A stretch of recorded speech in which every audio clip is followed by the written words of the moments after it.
Hello, everyone. Welcome to I-20 podcast.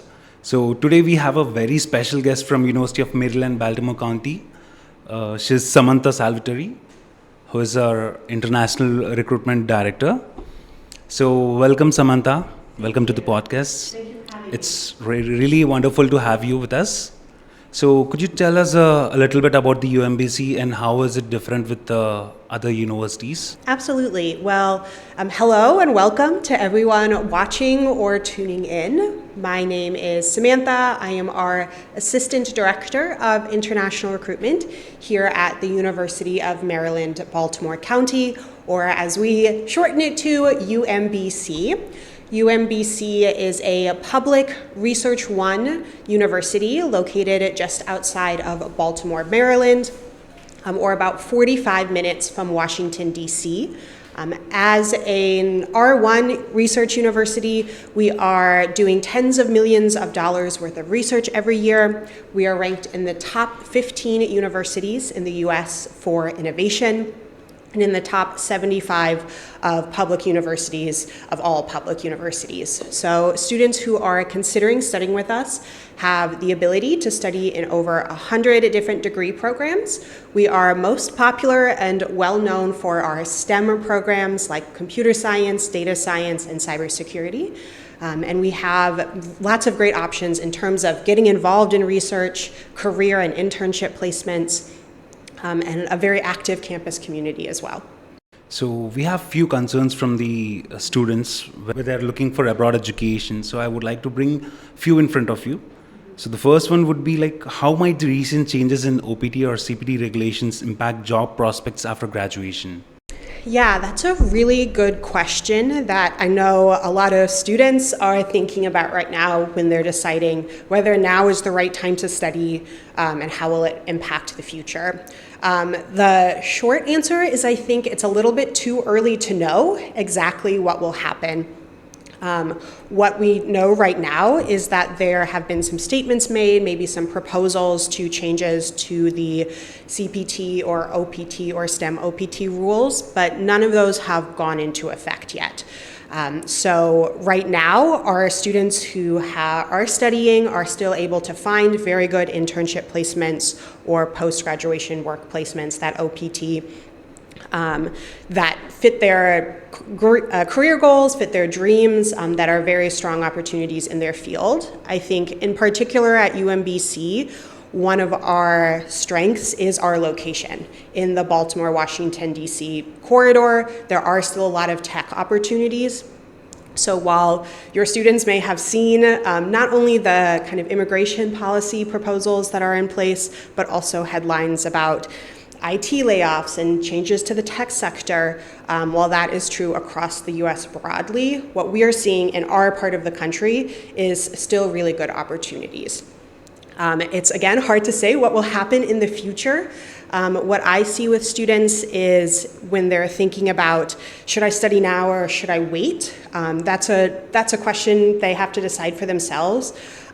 Generally, what I think is there's no harm in planning now and starting now. What I have seen happen, or what could happen, is students are a little hesitant and say, I'm going to wait and see what happens in a couple of years. But in a couple of years, everything might have bounced back and now you're behind the curve. So what I would recommend is if you know you want to study in the US, you know what degree you want to study, you're trying to make these decisions, do your research, think about everything that is affecting it, and there is no harm in starting now. So again, a lot of the changes to the actual rules are just proposals right now that could go away in the future, or if they do go into effect, our university and other universities will be here to support students in understanding all of those impacts. So second question, are there any anticipated changes to STEM OPT extension that students should be ready for? As of right now, there are some proposals in place at various agencies within the U.S. government that could change OPT or STEM OPT extension in the future. But those are really just statements right now. There have been no actual changes to the rules as of right now, to my knowledge, sitting in the room with you today. So it is there's a lot of uncertainty still. Things could change, but I don't want to speculate about changes that could happen in the future and the impacts they could have at that time. So the third question, so when companies recruit, do they prefer graduates from general computer science program or more specialized niche fields? Yeah, that's a great question. I think that this can vary depending on a student's profile and interests. So something like computer science is a very general degree. So studying computer science, a student is open to the most number of opportunities, which can be good. You're getting a lot of different types of skill sets. At UMBC, our CS program has a lot of different specializations or tracks that students can choose while they're studying. But often a more specialized degree is really, if that is aligned with the student's goals, that's going to help them the most because they're going to get those higher level skills. So companies hire both. We see our computer science graduates have great opportunities across a variety of sectors and fields, but in those more specialized fields, often because companies are choosing from a smaller pool of candidates, the students who have those higher level skills from the more specialized degree track are also having sometimes more options to choose from. So when students are thinking about, should I go with CS, which I'm familiar with, which I know about, or choose this more specialized track, I think the best thing is for a student to really think about what they want long term, right? If they know they have a specialized interest in data science, machine learning, or AI, or cybersecurity, choose a degree that matches your interests. So if you already know you have an interest in a specialization, go with that specialized degree. If you're still not sure or maybe want to keep your options open, you can maybe look at a more generalized degree, but there are also trade-offs, right? Sometimes computer science is maybe a more competitive program to apply to than some of those specialized degrees. So there's different levels and factors to think about. So with long visa times and no cross-country booking, how can students best handle these challenges? Yeah, that's something that we're all really dealing with right now. New rules seem to pop up overnight, it seems. The best piece of advice that I can give is to plan early, right? Start your application early, submit your application documents. Once you get that offer letter, go through the I-20 process to have that I-20 in hand. The earlier you have that I-20 in hand, the better chance that you'll have to be ready when or if visa slots open.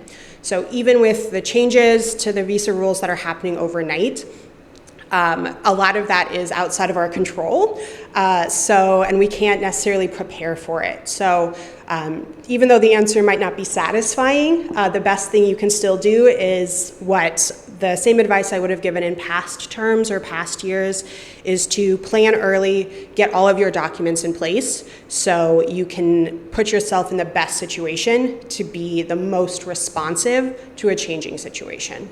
Well, I've really appreciated the chance to talk to you. Thank you all for tuning in. Hopefully, some of the information we shared today was helpful in helping you think about your next steps in your journey to study in the United States. If you're interested in applying to the University of Maryland, Baltimore County, UMBC, for an upcoming intake, we would love to review your application. For assistance with that journey and with that process, you can reach out to the great team here at I-20 Fever, and they'd be happy to walk you through that process. So thank you so much for watching, and we'll see you in a later podcast.